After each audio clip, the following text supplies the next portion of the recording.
All right, let's begin. So whenever there's a there's the sense of I, or the thought I, you should see that as it's just a signpost. Right? The task here is to find out where that signpost should point to. What is really I? So when you start investigating, it's very quickly becomes clear that the signpost keeps moving. Yeah. Until you have a child, you never identify as being a dad or a mom. But as soon as you have a child, that is what I means. Dad, mom. It's just a core part of your identity, suddenly, magically. And that's happening throughout life, right? What you call home, who your closest friends are, what your ideals are, the signpost, it continues to shift. So how do you get to the bottom of it, right? What is the core? What is actually I? And then as you investigate, you'll notice that the one thing that doesn't change is it's like there's a mountain. Always the signpost points here and there, but there's a mountain in the background. And that is the fact I am. Like that is not changing. That is the factual part of all this. You say, okay, let's go in that direction, right? Let's walk to the mountain. Mhm. And as you're walking to the mountain, the I is still undefined, right? There's no, what is I? Don't know. But the meaning of am becomes clearer, right? When you say I am, the second part, am, what does that mean? The thought-based I, it's changing based on circumstances and all that. But the am is what is pointing out that you are present in a way that you're not changing moment to moment. Right? When you say I am, the am is about being present now. And now, and now, and not changing during the now, now, now. So that is the meaning of what it means to be is becoming clear. And the most the mind can say that, okay, you are now, but maybe later you will cease to exist. Yeah. But then you look again at the mountain. Am is more, it's saying you're real in a way that it's not possible for you to be an illusion. Right? And what that thought is saying that you might cease to exist, it's considering time as more real than this, what am is saying. This is more real than time. To be present now is more real like than anything else, right? And to then assume that in time at some point you would cease to exist, that's saying that's more real than this. So you keep walking to your mountain. What does it mean to be? I am.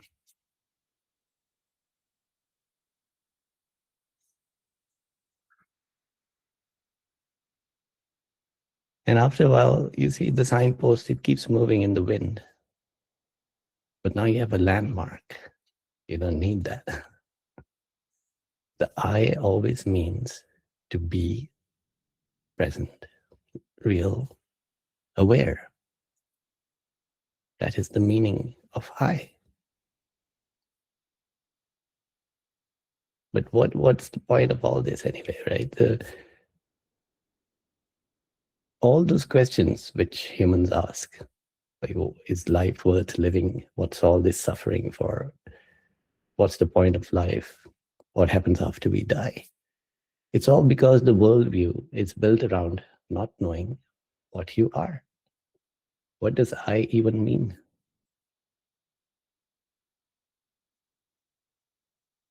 And because the signpost keeps shifting this, that you don't know. But you walk to your mountain. And then The I is undefined. There's no thing that is I,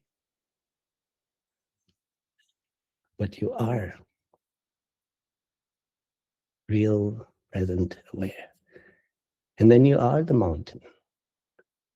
Be the mountain is to be that one firm fact as everything is moving by, the seasons change, things grow and die and all that. But that fact remains.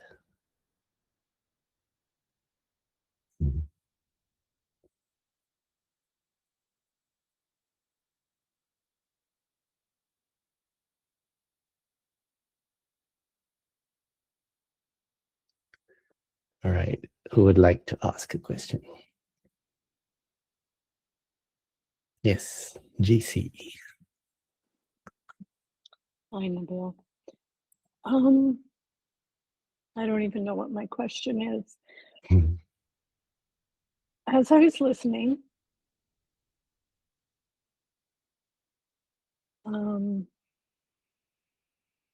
there was trying to understand what was happening. It was, the mind was trying to understand. Something was trying to understand and put it in perspective.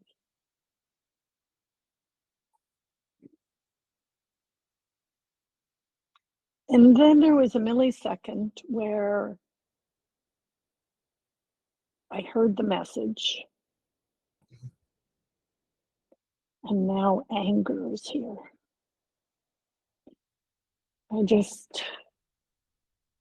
Everything is just, I feel this emotion coming up, and it's anger, or I'm labeling it anger. So in the millisecond, I heard the message. There was no meaning, or that's how this is being interpreted right now. Now I'm trying to give it meaning. Does that make sense?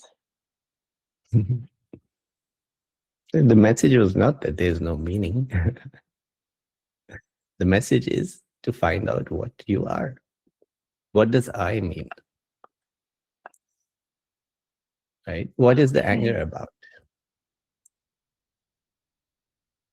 The anger is again just the wind moving the signpost around.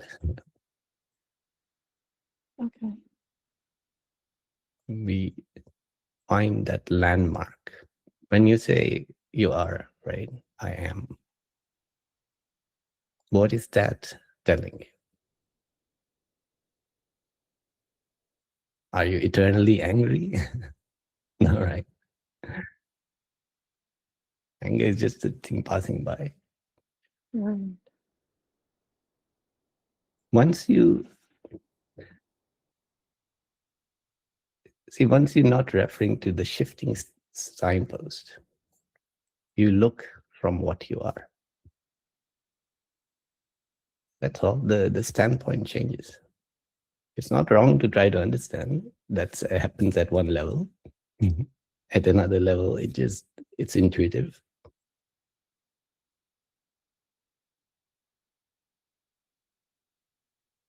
But what was the anger about? Can you express that?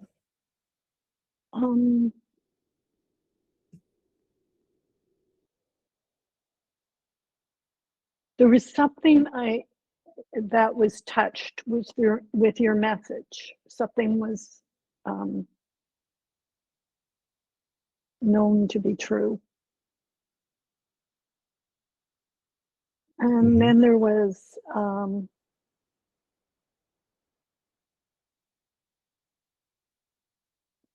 just a claiming. It felt like a claiming, or wanting it to be different. Like it was just, as you said, a movement that just keeps coming in. Mm-hmm. And what I've noticed in my life lately is, which shocks me, is there's a lot more joy and fascination and curiosity. And I'm you're normally filled with anxiety and worry and all this. And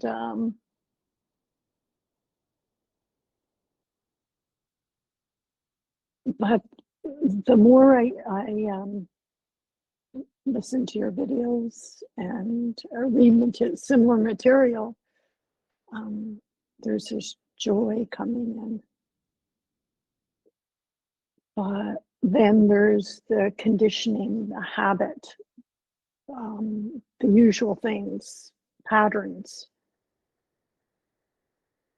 that roar in. And I think when I say, what is the anger about? It felt like that roaring in of the usual conditioning. Mhm. So what was it about? Or what was it for? Or it just feels like it's conditioning. A type of fearful conditioning, like I want to know, I want certainty, I want to know exactly what the am is, what the I is. Mhm. That's not wrong. Yeah, so you have to get to that certainty, right? Like, yeah, so calling it anger is maybe not right. It's just driving you. Figure it out. But in this joy and this curiosity that I've noticed that's different lately, I don't know how to explain it, but there is a type of certainty, and the certainty is more okay with the uncertainty.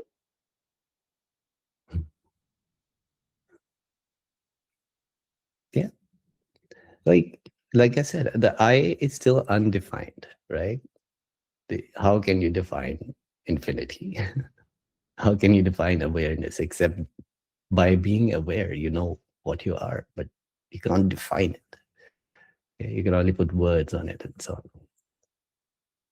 When you feel the joy, there's a resonance, like when you hear the truth, like, because it is so simple, it's so obvious, it resonates, you get it. And then, yeah, there's that conditioning maybe where the mind is flipping here and there. But that's why we return to the landmark, which is always there, no matter which way the signpost is pointing. It could point in the opposite direction. Doesn't matter, because you're not referring to it. Yeah, the mind's eye is just, it's a variable. It's pointing here, there, it keeps changing. It's pointing to a role, it's pointing to a mood. It becomes so important because it's my mood. Right. But you are realizing what it means to be. What are you? What is the self?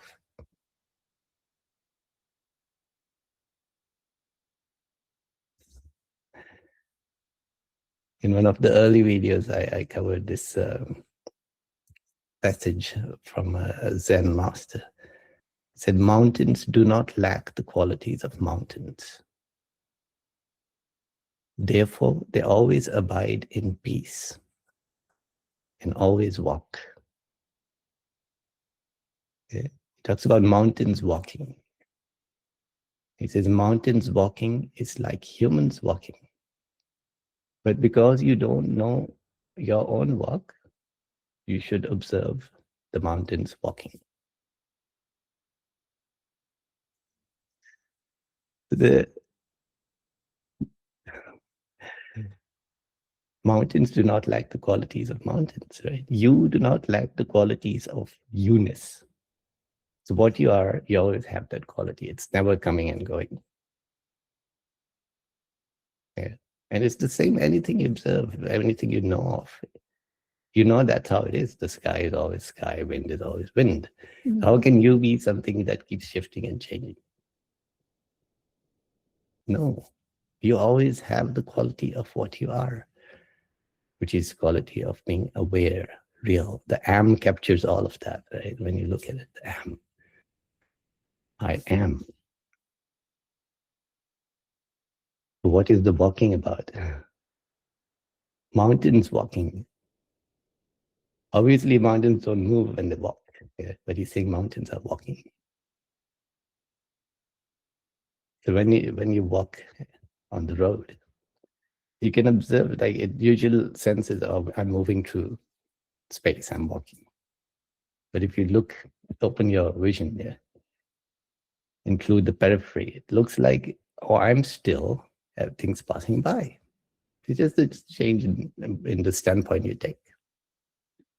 So from the view of the mountain, when it walks, things move by, seasons change. Yeah. Snow comes, it melts. The anger's gone now. Where is it now? It's not there, right? Yeah. And you remain. Whatever, yeah. Last video I was saying I still get depressive thoughts and so on. And the mood that comes with those thoughts doesn't matter. You are the mountain.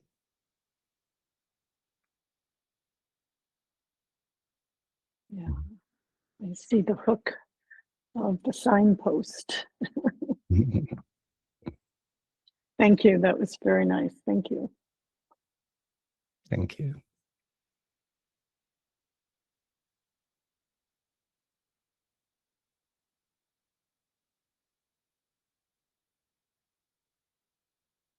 Neil. Hello, Nabil. Hello, everyone. Hey. Had a nice day listening to one of your not so recent videos, but not too far back, from the Ashtavakra Gita, the into the peace of dissolution. It's kind of really rather beautiful, and I've just I love so much of it, but there's just little bits of it that obviously really important because it's in the first part of the video, but I just don't quite understand. I think the whole concept. If I read it to you, it's the second paragraph. It says, "The universe arises from you, like the foam from the sea. Know yourself as one, and enter the peace of dissolution." The bit that I don't get, and it kind of comes up quite a bit, is this thing like the universe arises from you. You know, that's like, wow, that's quite a statement, like foam from the sea. I mean, it's it's beautiful and it's very poetic and I love it, but I don't understand it. And quite often that there's this a reference to the, somehow you create the world, you create the universe, and it's like, wow, I've got to know, I've got to ask Nabil, can you flesh that one out for me, because that's just too intriguing to just walk past. So if you would, sir. Yeah, I mean, it's not just poetic, it's very literal, right? When the sages talk about the universe, they're not talking about the hypothetical universe. Look at your universe first. How does it appear? We'll talk about the hypothetical one later. Right? Okay. So when this you talk about, so my experience or my understanding, my awareness of my world, that universe, is that what we're saying? Yeah. So in the morning when the universe appears, this is the universe. How does it appear? It appears in you. It doesn't appear like you. It's not like it was there and then you start to observe it. The way the world appears is it suddenly appears. Where could it appear except in you? Otherwise, you would have to be something outside the universe. Yeah, like something separate that then suddenly starts to observe it.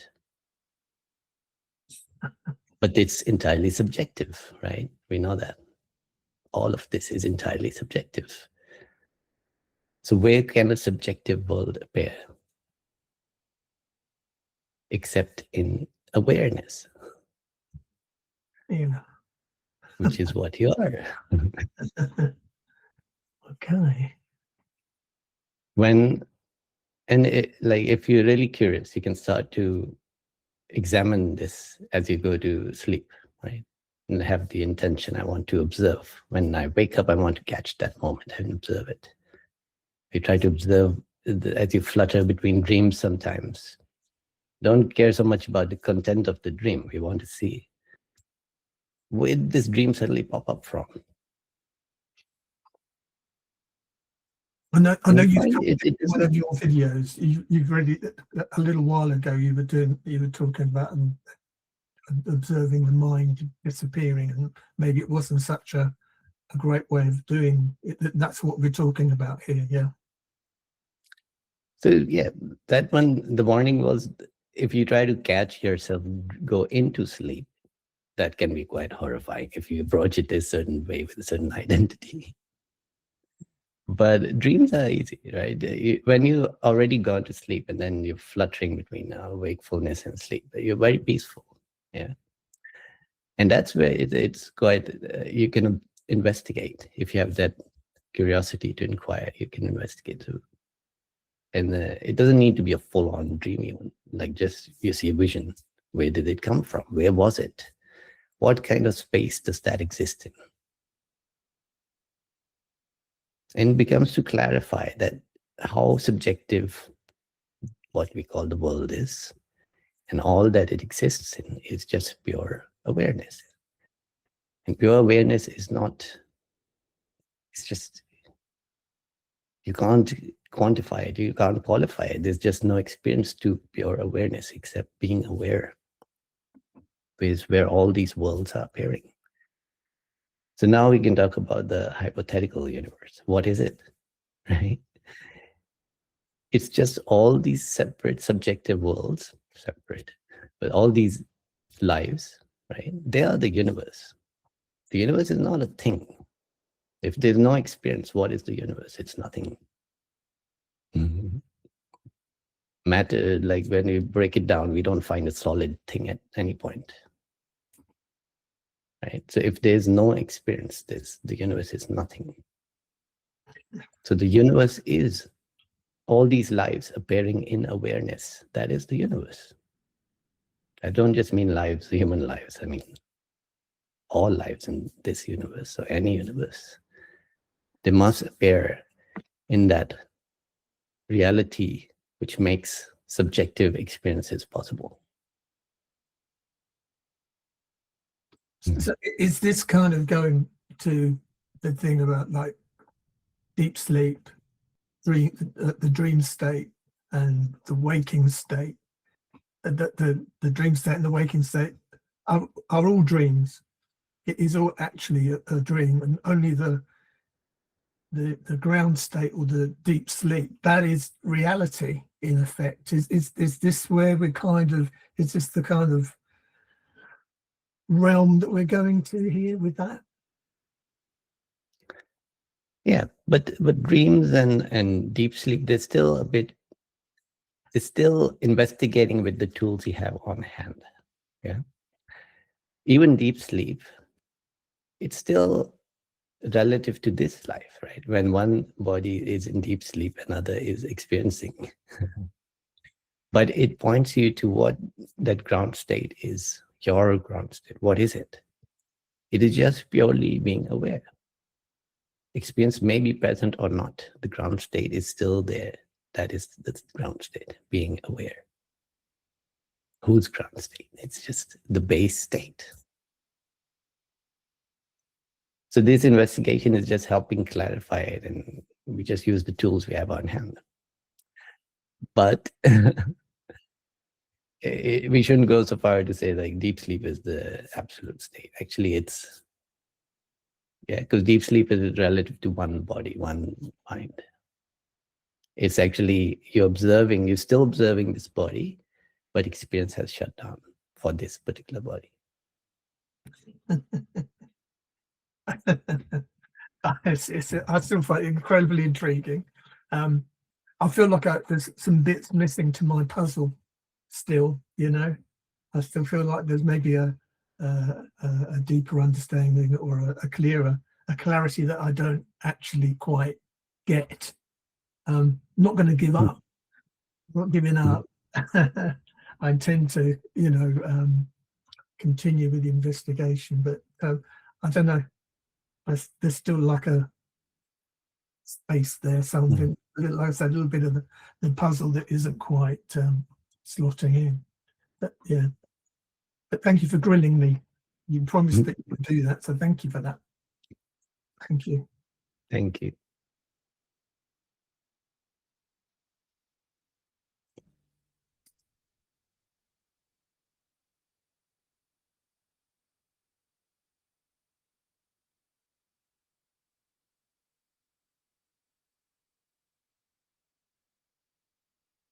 So maybe let's consider that analogy, right? Like foam from the sea.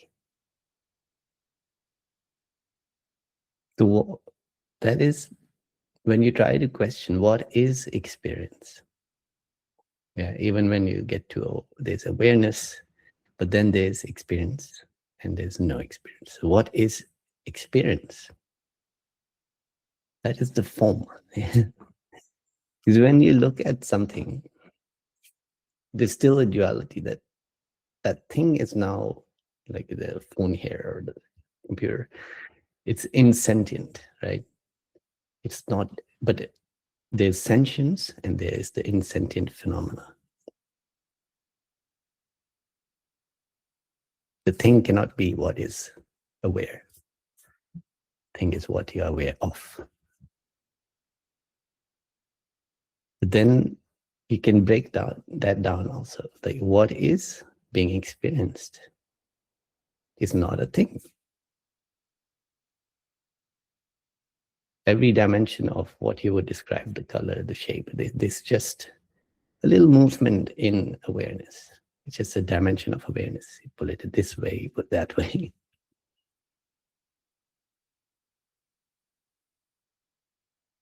So when the waves crash, the experiences come out.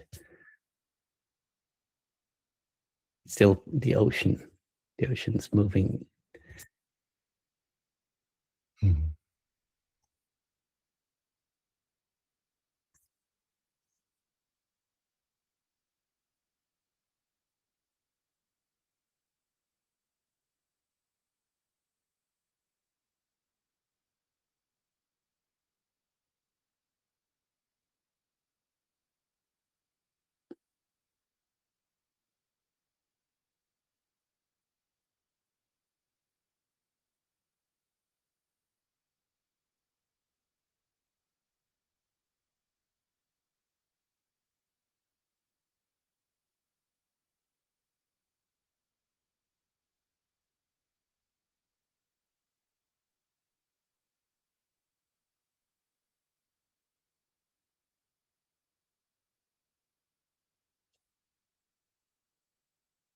Yes, Victoria.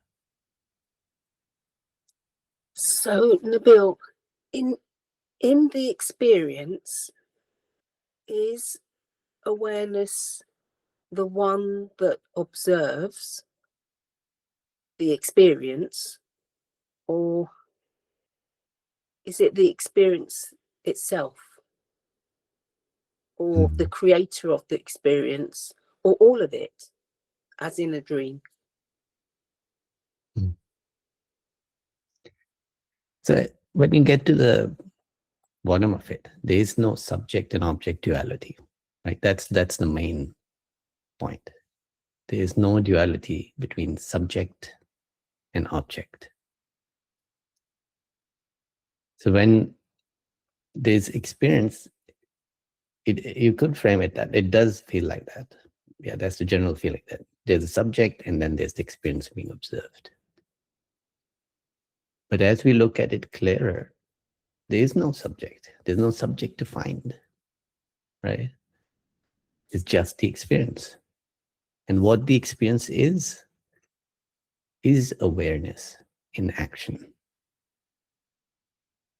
But yes, awareness is the aware. So the experience is observed by awareness. There's no other subject possible. There's no separate subjects possible.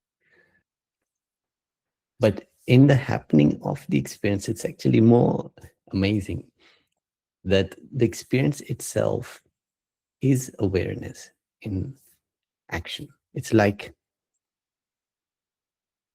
reality can be still, and in that stillness, there can be these tiny movements. And those movements are experienced by reality because reality is aware. So like when it really hit me, the way it was is like, I always thought of myself as a subject, right? Nabil, subject. And all this stuff is happening. Why is it happening to me? Why is this life this way and so on, right? But then the realization is that what is Nabil? There is no Nabil except for the happening itself. Everything that happens in Victoria's life, that is Victoria, right? From the outside, we can see a face, we can see a body. But in the actual experience of this life for you is not about the face and the body. It's about whatever happened, whatever was experienced, every aspect of it, which from the outside is impossible to observe.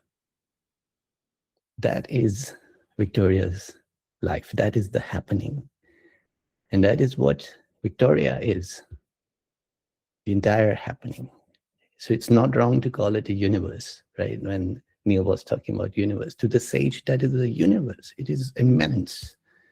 It is not a small life. Because we're talking about every instant, every moment, and every aspect of experience in every instant in one life. That is an entire universe.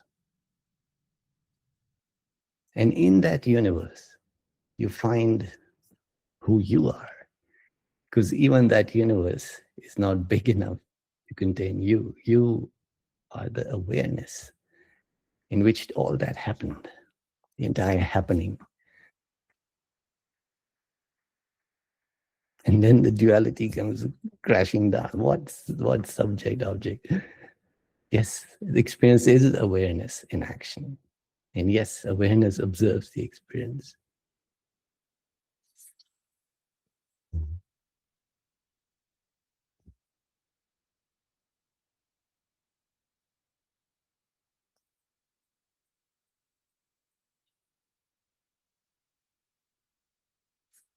Thank you. Thank you.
Yes, Christina.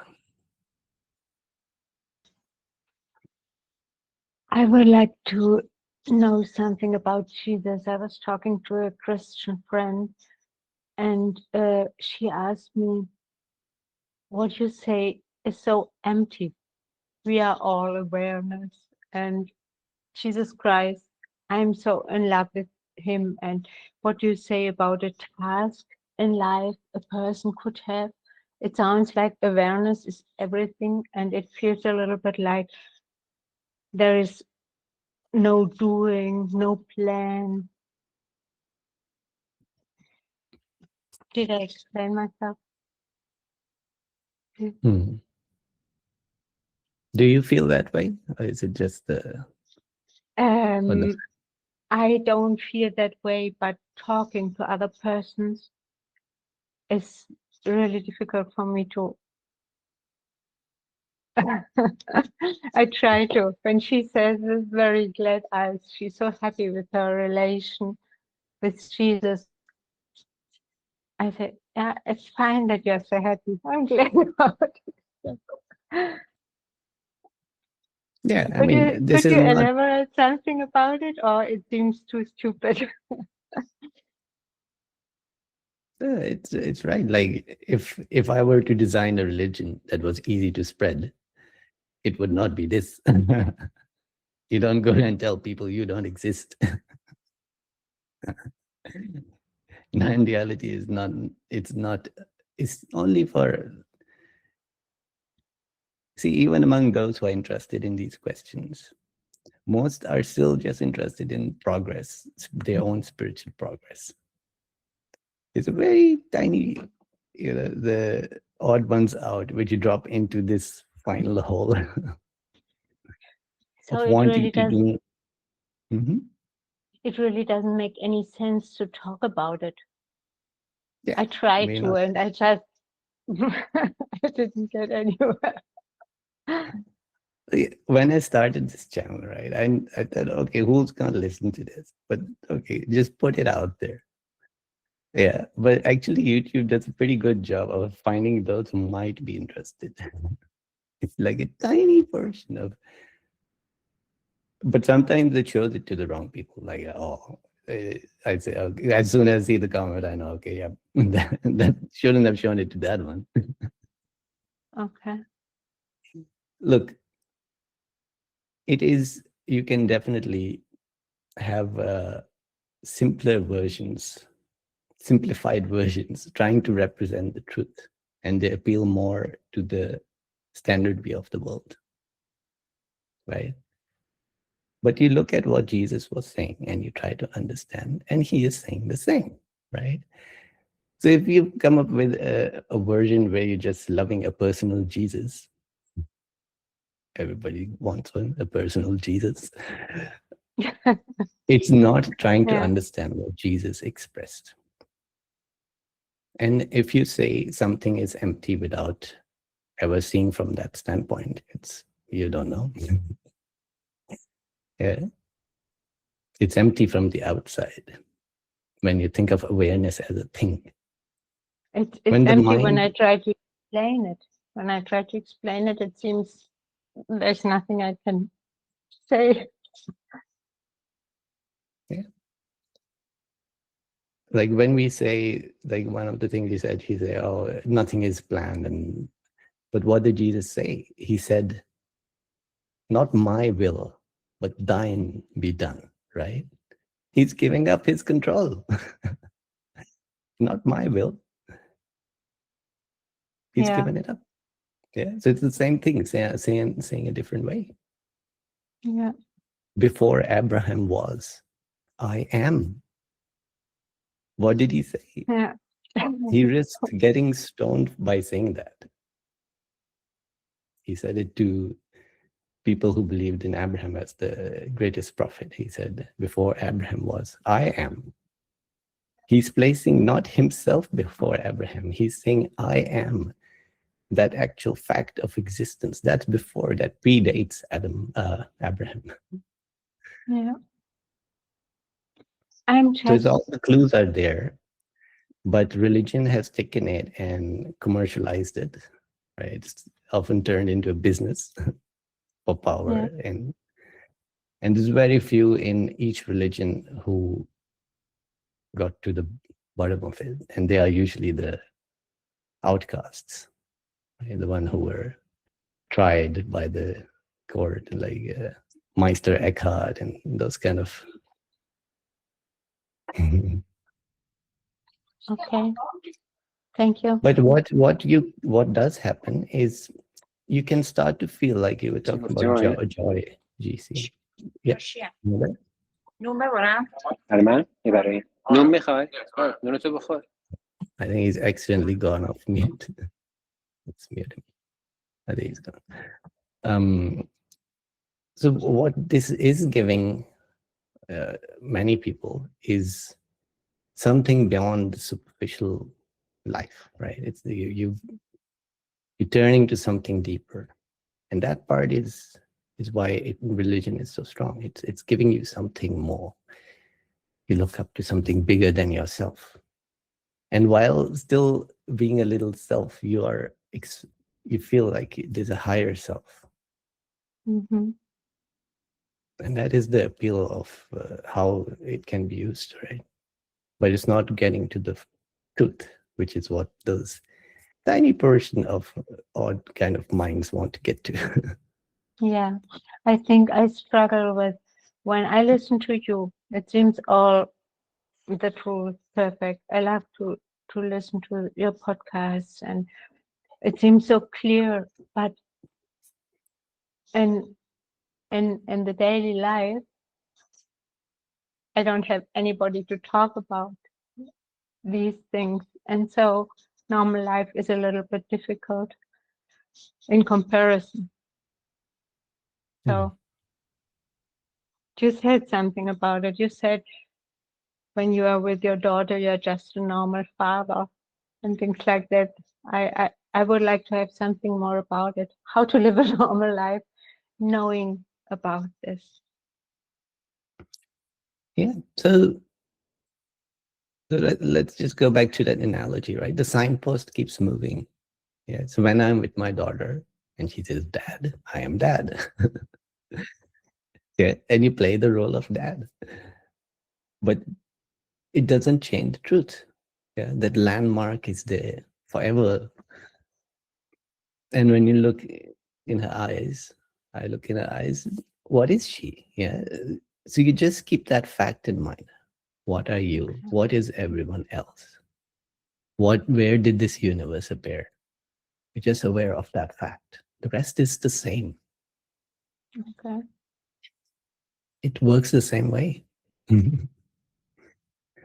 See, when you get to whatever the truth is, it must explain things as they are. We're not expecting, like usually what's expected is like everything will change when I lose myself. Everything will change. I will see the world a different way. No, the truth explains everything as it is already happening. But it is so revealing that it just wipes away the old model of the world. And it's just so obvious. This is the truth. This is how it is. Okay. Thank you. Mhm. So I just don't talk about anything because there's nothing to talk about when people don't understand it. Yeah, you have to see who is worth talking to about this, right? Because if someone is happy with their life or with the beliefs and so on, yeah, you leave them alone. Mm. It's only for, yeah, usually, you see, most of the sages, they had something driving them, some, I don't know, they saw like the Buddha's insight into suffering was beyond what most princes have ever had, right? That he could leave his kingdom and just walk away. Or what Ramana Maharshi experienced, the way he experienced death in a way, the way he had the seizure, that set him off on his journey. Right? It's not for everyone. There's something like what happened to Jesus. Why did he turn out that way? Why? Well, that's too long ago to know for sure, but it seems like it is trauma involved. There's something involved, like the deep questioning.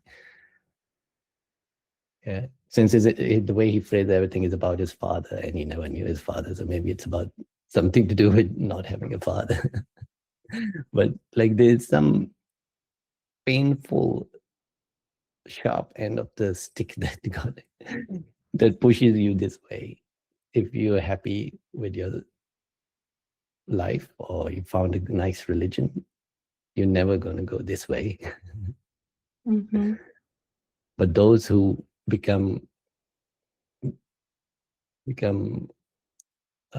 aware of the sad state of how things are, like the normal view, who lose their religion, who realize that God, as the way that all these religions talk about, is evil, then you might start to see things this way.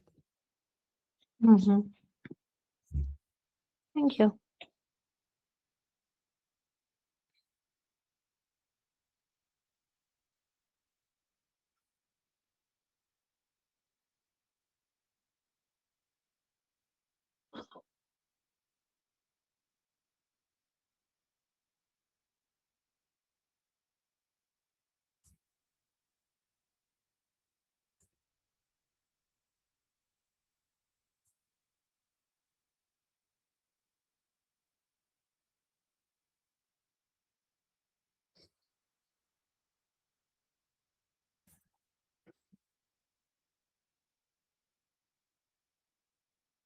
So let's consider that the line that Jesus said just came to mind, right? Before Abraham was, I am.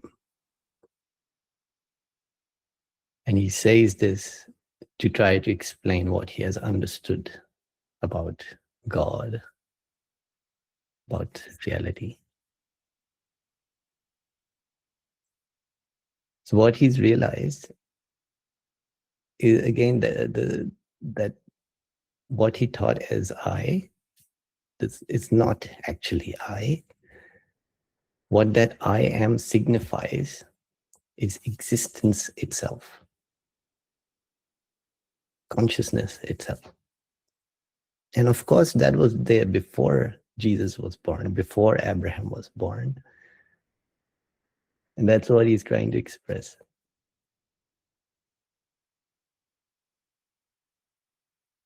But from the normal standpoint, which almost everyone has, what he's saying is, I was there before Abraham. Like me personally, Jesus, I am a higher prophet than Abraham. That's what it sounds like. And then he gets stoned. But that's not what he's saying. And there's no word for consciousness back then. The I am is the word for consciousness. Yeah. If you had no other word, awareness and sense and so on, how would you express consciousness? What is it? It's just that I am. That seemingly two words, they capture the essence of what it means to be conscious.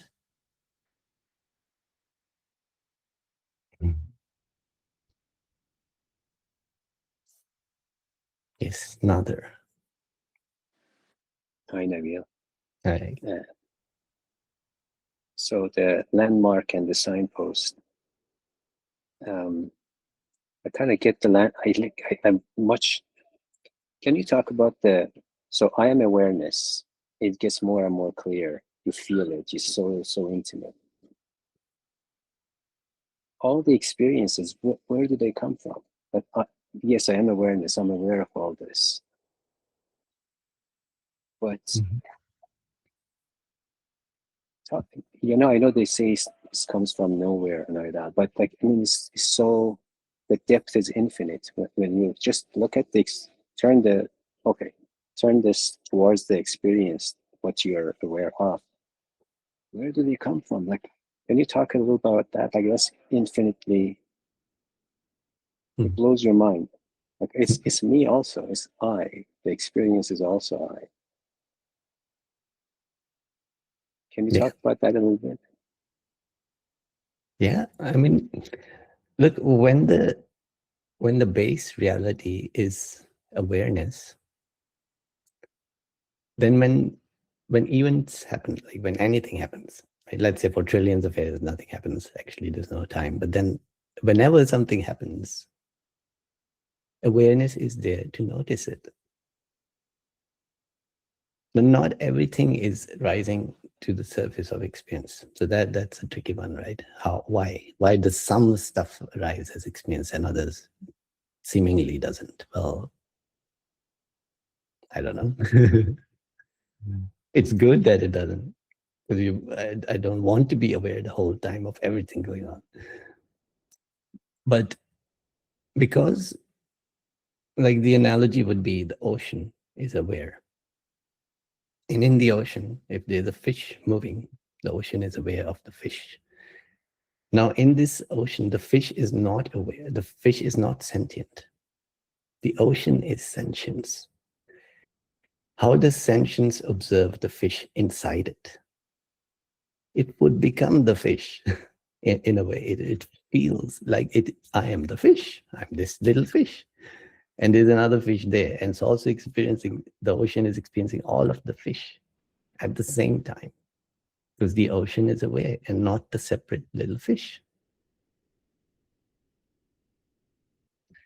But then to make it more like, so that's the analogy side of it. But then where it really hits home is what I was saying to Victoria, right? Awareness is not just, it's not a subject. Awareness is whatever is happening, the actual happening is awareness, right? The happening of it. When we say something is happening, what do we mean by that? The happening is the actual observation of whatever is taking place, the sound, the feeling, the sights. And that is awareness in action. Anything that ever comes into existence is only the awareness appearing, taking a temporary form. There's never two things. It's like further in the Ashtavakra Gita, it says, like, how can bracelets, armlets, and rings and so on be anything other than the gold they are made of?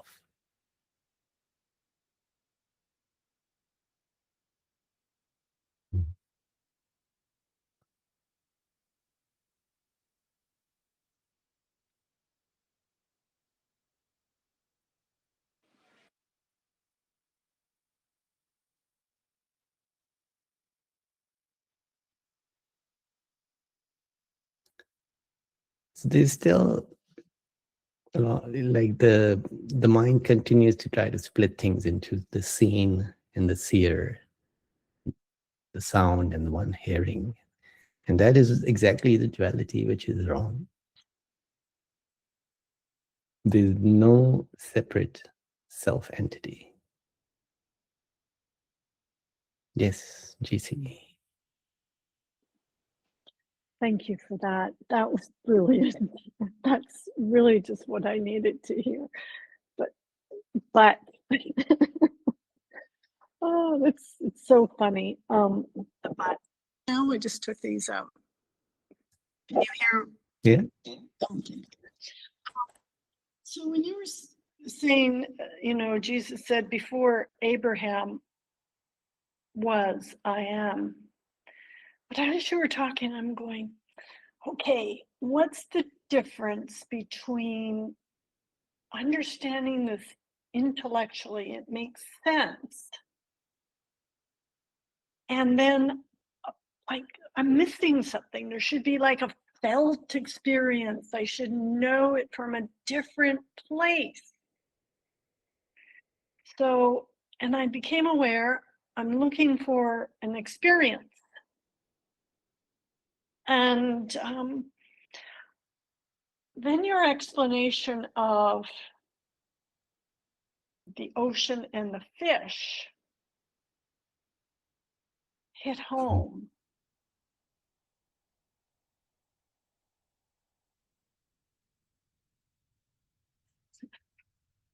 No, it was just brilliant. I wanted to say that, and I'm going to go back over it and listen to the video. And I just want to go, but then, but there's really not a then. You explained it. It's just something can't digest it from the mind's perspective. Yeah, I mean, there's the thing that befuddles the mind is that there's no experience to being the ocean, right? There's experience to being a fish. There's no experience to being the ocean. Right. That's the Yeah. befuddle. Yeah. The ocean is pure awareness, pure sentience. What do we mean by pure?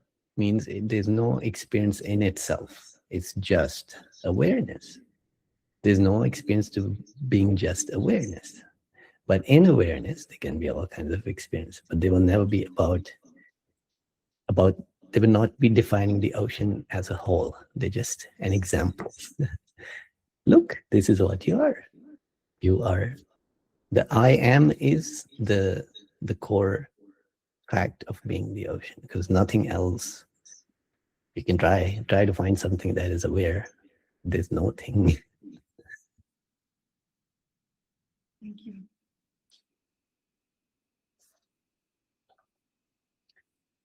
Yes, Neil. Yeah, just something you were saying there about the being in awareness, that there's nothing there. There's no experience. So when I experience, when I'm aware of awareness, there's to me, there's quite a deep sense of joy in it, even though it's not a thing. I appreciate it's not, there's no form, there's no there's depth and there's peace and there's just that awareness. But you say there's nothing there, nothing at all. Yeah. So there's no experience to being awareness. What you are describing is the moment that you are aware of the fact of being aware. You're not aware of awareness as a whole. That's not possible. You're aware of being aware. It is a difference. Yeah. The being aware is, it's just knowing that you are aware and not depending on experiences to make you happy. You're just, that's the bliss of self comes out, is just knowing what you are. But what I'm saying is there's no ground experience to reality. Experiences come and go. They are the fluctuations. And when there's experience, when that means there's consciousness and the mind is not building up the illusion of self, instead you're just aware of the fact of being aware, then yes, you can feel peace and joy and all that. Bliss comes out, which is just the fact of being aware. So the ocean is still looking through the fish, but instead of just observing the world as the fish had a brain big enough to question, what am I? And realized, oh, there's no I in this. I means ocean. And in that fact, there's joy, there's brilliance, amazing. Oh, I'm not a little fish. But still, it's not possible to experience the ocean as a whole, because that would be still experience and not awareness. I do struggle with the differentiation between awareness and consciousness and experience. It kind of, in me, it all, I lose the if there is a boundary, maybe the boundary happens in here somewhere, but there's, I mean, it's the one thing that I can say, I think, that that awareness is beautiful, or my understanding or my experience of it is that it's beautiful. And is this where in that, once again, go back to the Ashtavakra, the dissolution, that is the breakdown of the little me. That's the dissolving of the identity, right? And becoming awareness in its and to know myself as awareness only. Is this, am I getting that right, do you think? Yeah. The piece of dissolution is where you lose the small self. You realize there's no small self, right? And what previously horrified you, or what horrified the followers of certain religions, is actually amazing peace. I do not exist. Yes, that's what I wanted. I didn't want to exist. But I exist in a different sense, a universal sense. That's the only way to be satisfied with existence, to not be a tiny thing being thrown about in the waves. I think my wife often says to me, Neil, you are the problem. And I think maybe that she means it in a different way, but maybe that sometimes I look at that in that whole kind of thing, and it's like, yeah, I'm the problem. I want to dissolve. I've had enough of him. I had enough of that character. I just want to, yeah. Okay. Yeah, that's perfect. That I should make a video about that. You are the problem. I have to agree. Okay. Thank you. Okay, there's a question in the chat, so I'll do that, and then we'll go to Victoria, right? So the question in the chat is from Rohan. What is suffering? That essential capacity to suffer, how does it relate to with mind, self, symbolic thought, animal sentience, etc.? So there is what the Buddha meant by suffering and what usually we think of as suffering. The usual suffering we care about is just pain and emotions and so on, right? But there's more to it, right? First, you have to look at the scale of it, not just my suffering, right? Mostly what people go through life and what they want in the afterlife is just my suffering goes away, or my little circle of people go to heaven and the rest can go to hell. Who cares? And it's like, how can they believe that? I used to. It's crazy. So that is the myopic view of suffering, right? First, we expand it. Look at the problem as it is. It's really heartbreaking, right? Not just humans. You look at just life is brutal, right? I'm seeing these rainbow lorikeets. They come to our garden to eat the apples, and one day a cat caught one and walked away. Like, it's sad, but also it's the cat's instinct, right? So you see the scale of how wrong this is. Why is it required that one thing eats another thing to survive?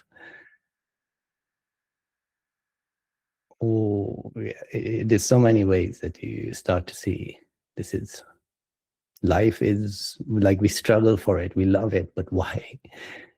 It is so painful. Most humans who have ever lived have lived as slaves. Yeah, if you look at all of history, most humans spend their lives as slaves.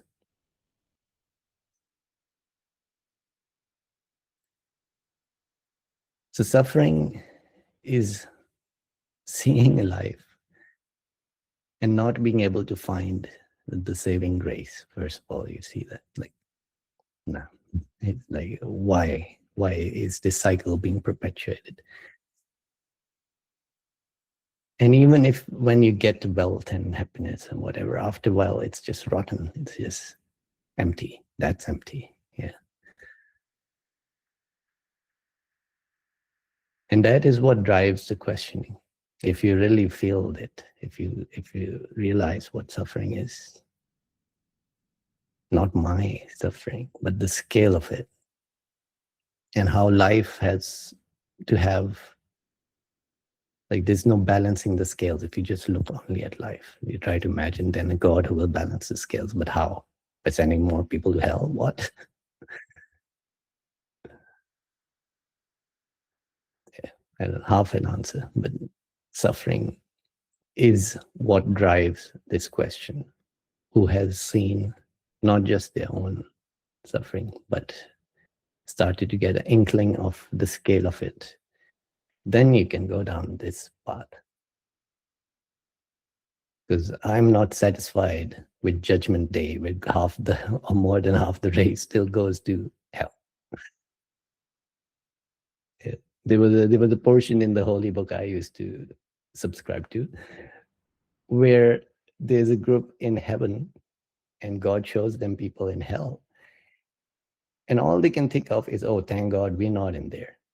Like, to me, that just destroyed my moral, like my morality. Is like, if you see that, you should feel sympathy, you should cry, you should beg God to forgive them. Instead, they're like, oh, thank God we're not down there.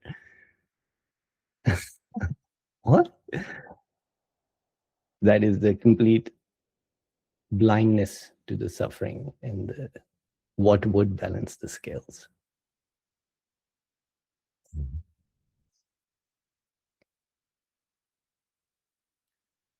Yes, Victoria. Well, my question, you've partly answered. It was about existential fear. So sometimes I'm walking the dog or just washing up, doing normal things, and I'm thinking, or I'm thinking like about this small self and its non-existence. And then this terror comes over. Absolute terror. At the very least, anxiety. And I assume it's the body-mind ego not wanting to end, not wanting to exist. Even when there's a knowing that, you know, there's this awareness actually observing. But I'm just wondering how you deal with this. Is it just well, it is just an experience, but sometimes it's all consuming. Yeah. I mean, it goes away through being clearer on what it means that there is no self, right? The anxiety and fear are only there because there's the idea, it's subliminal maybe first. There's the idea that there is a self and it will cease to exist. And then you see reality as it is. But actually, the truth is there is no self. So there's nothing to fear to lose, which if it doesn't even exist, right? Like, the fear is to lose something, but what is being said is that thing does not exist. So what is the fear about? The basis of the fear goes away once you see that. That it's just the signpost is saying, oh, but this thing over there is still going to stop existing. But then you look there, there's nothing there. Well, what thing is going to stop existing? Even when we say ego, right? I often get questions which say ego. Well, ego has already assumed there is some self, right? The ego is considered as an entity which can create thoughts. It has some intentions, or it's not allowing me to accept. What do you mean? Like, that ego is then a self entity, exactly the kind of self we are saying does not exist. There is no such thing as ego, actually. There are thoughts which are coming because of the assumption of a separate self. Those thoughts can be egoic because they're assuming the self. It's just the starting point for that thought. But there's no ego as such. and there's nothing to lose. So when it finally hits home, you realize there never ever was such a self. It just didn't exist. That's the piece of dissolution Neil was talking about. We expect fair. Who expects fair? Like the kind of thinking based on assuming a separate self. It leads to the idea there will be fair. It creates the fair because that thinking is based on all that.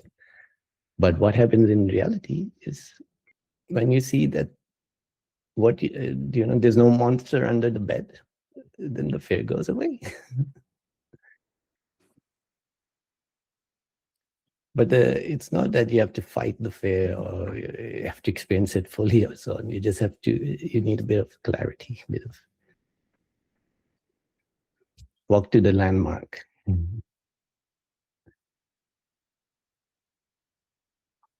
Yes, Marina.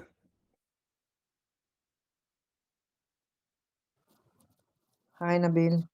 Hi. I'm wondering, do you ever get upset? Do you ever get into some kind of fight? And how do you deal with those people, difficult people? Because everything you explain has a sense in itself, but then you have to deal with day-to-day life. I just had a very annoying discussion today, and I just wanted to kill the person. I couldn't stand the argument, the stupidity of the argument. So I wonder, how do you? Yes, my question. This is my question. Yeah. Well, I keep my circle of people I deal with very small. So the more people you deal with, the more annoying ones you meet. No, I mean in work, because this was a work situation, so Yeah. you have to face it. You can't just drop it. Yeah. I have those as well. I mean, it's annoying things will continue to be annoying, right? It's just perspective and how you don't get stuck in it.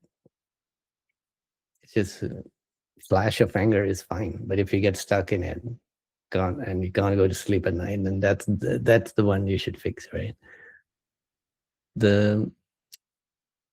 It's when dealing with people, it kind of forces you to then put on your mask and act as a person.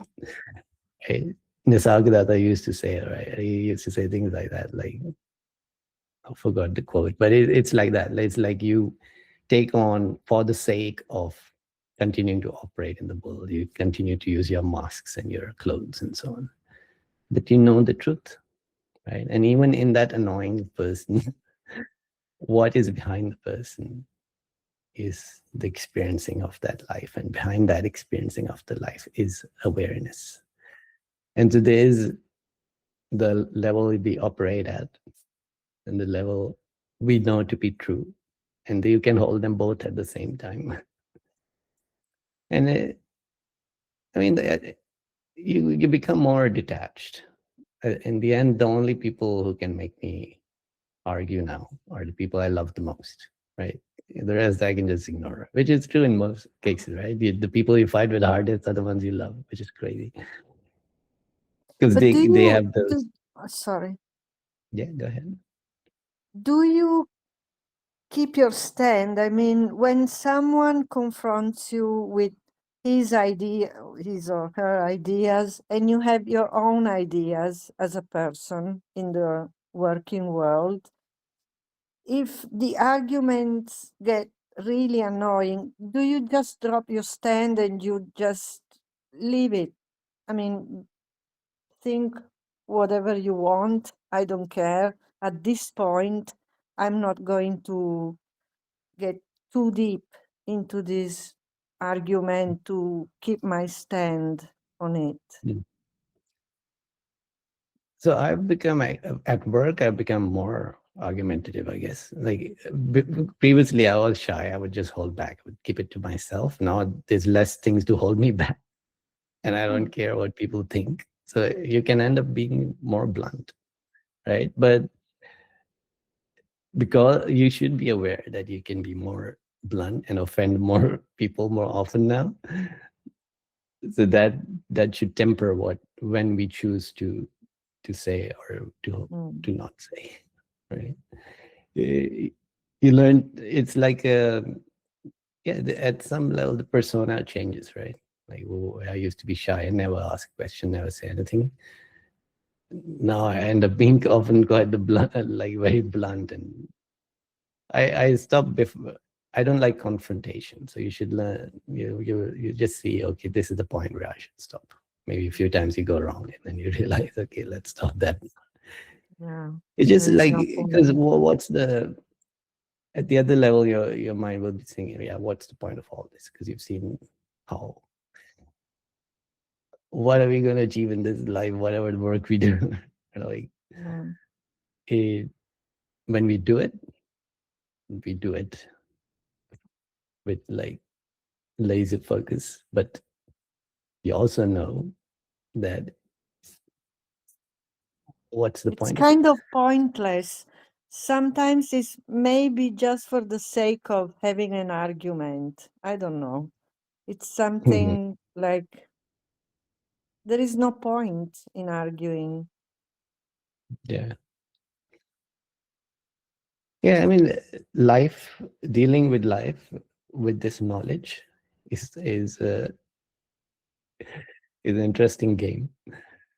And that's why, like, mostly you see in history, what would happen is you would just walk off, go to some mountain and live there. Yeah. Yeah. Okay, thank you.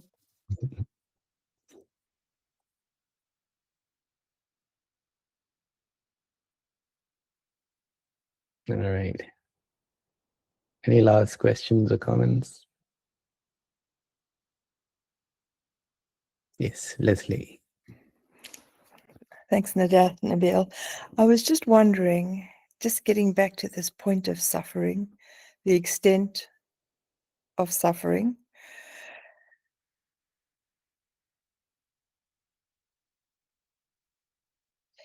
Is the suffering only perceived to be suffering if me as an individual perceives the others as separate from, as subjects, instead of just the oneness? Would there be no suffering if my perception of reality was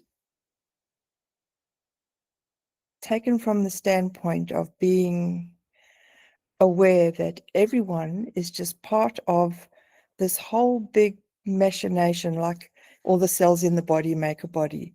So all the people in the universe, all the things in the universe are created as one, not separate from anything else. There can be no suffering then, can there? The suffering is the perception of things being separate and having their own identity that is painful. Yeah. So, yeah, it's going towards what is called the end of suffering, right? But suffering is still suffering. Suffering does not end in the like the conventional sense of pain and emotional pain and all that, and that's still going on, right? What you realize is there's no one that suffers. There's no one that suffers, but suffering is real. Suffering is happening. But who is it happening to? That changes everything, right? If it is a child suffering on its own in the world, breaks your heart. When you see the child as they really are, then it still breaks your heart that there is suffering. But then you also see not just a meek little thing, But the ocean itself is knowing this body, this form, this little body, and it's suffering the experiences of that body. Experience is the suffering. The end of suffering is realizing experience is suffering. And then you accept it. Because who will reject all of experience as a whole? Not reality. To reject it, you would have to again step out and be a separate self and say, I don't want this. Experience is suffering. Even love leads to suffering, mostly. Right?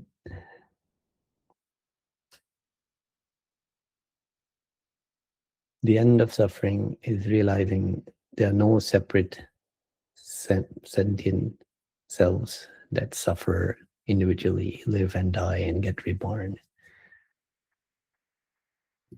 So then it changes the flavor of suffering, doesn't it? Yeah, it's Yeah.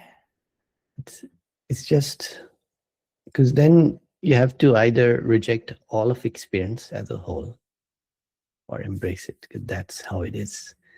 And then even the rejecting or accepting is again trying to judge as a person, which also has to drop off. Mm.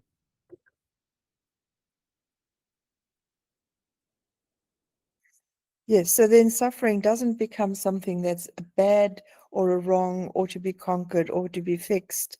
It becomes part of the, I suppose, the soup of experience, of awareness that just is. Yeah. So it's like, a fish in the ocean, a big fish is biting a little fish. The ocean feels the pain of the little fish. And it feels the hunger of the big fish. And both are suffering. Mm. But the ocean itself is perfect. Yeah. And we return to that knowledge. And that's what the Buddha tried to pass on. The Dharma is it's about the ocean. What is the ocean like? The ocean is perfect. It's just pure awareness, perfection. Nobody, even when you have suicidal thoughts, the thoughts are about you as a person and about this life, like experience. But there's no way to hate awareness itself. That is the beloved. Like you cannot hate awareness. Mm. It is just so natural. So like you can hate this life, or one life, my life, whatever, or me as a person, but you cannot hate awareness. That is the one constant, that is the beloved, cannot be hated.